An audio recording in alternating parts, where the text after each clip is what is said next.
Today I'm going to be reviewing Zombieland. Now, if you haven't heard of this movie, I would be quite surprised. I watched this movie last night, so I figured I would review it anyways, despite the fact that everyone probably knows this movie, knows the plot and everything. But it's a personal opinion of mine that this review will be focused on. So, let's get into it. So when I watched this last night, it was the third time I'd seen it. I saw it 2 other times previously, of course. And unless you're under the impression that I like watching bad movies repeatedly, then you'd be right to assume that I personally think that this is a good movie. And it is. So we never really learn the real names of the people in this movie. They just go by the states that they're going to. For instance, Jesse Eisenberg goes by Columbus because he is on his way to Columbus to see his parents. Woody Harrelson plays Tallahassee, of course on his way to Tallahassee, who is really not affected at all by this zombie outbreak.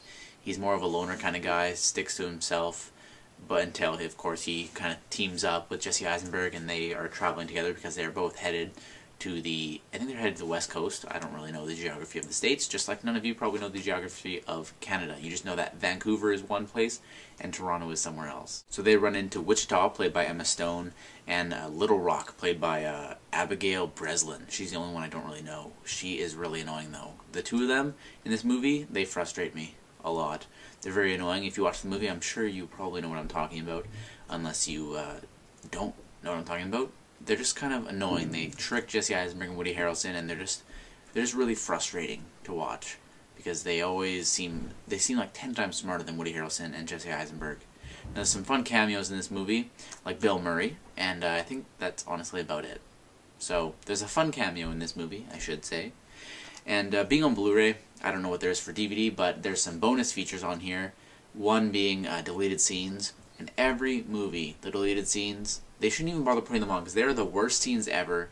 They're unnecessary, they're stupid, and I guess that's why they're deleted scenes and they aren't actually in the theatrical version of the movie. And not in the director's cut either, they're just kind of there as bonus features. All in all, this movie's really good. I suggest checking out, especially if you are into zombie movies. This isn't a serious zombie movie like Dawn of the Dead and the Of the Dead series. It's more of a comedic movie. Much more comedic than Shaun of the Dead. I didn't really like that movie. But like it says on the front, it's Superbad meets Shaun of the Dead, and it really is. Not just because Emma Stone is in it, and because Jesse Eisenberg is very much like Michael Cera in many of his roles, but because it's got action, but it's also very funny. It's just a really enjoyable movie to watch. So definitely check it out. Doesn't really matter if you get it on DVD or Blu-ray, just watch the movie. It's real good.